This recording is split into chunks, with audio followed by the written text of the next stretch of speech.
শিশির সভা বাঁচাও মঞ্চের পক্ষ থেকে আজকের বিক্ষোভ মিছিল চলছে চলবে। সভা সমিতি নির্বাচনের কয়েক ঘন্টা আগে পুলিশকে দিয়ে বন্ধ করলে কেন? তৃণমূল জবাব চাই, জবাব দাও।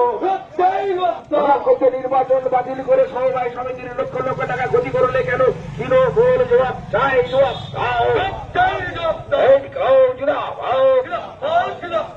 সমবায়কে বাঁচানোর লক্ষ্যে অবিলম্বে সমবায় সমিতি নির্বাচন সংগঠিত করতে হবে। নির্বাচনের দিন ঘোষণার দাবিতে আজকের বিক্ষোভ মিছিল চলছে চলবে। সমবায় সমিতি নির্বাচনের দিন ঘোষণার দাবিতে আজকের বিক্ষোভ মিছিল চলছে চলবে।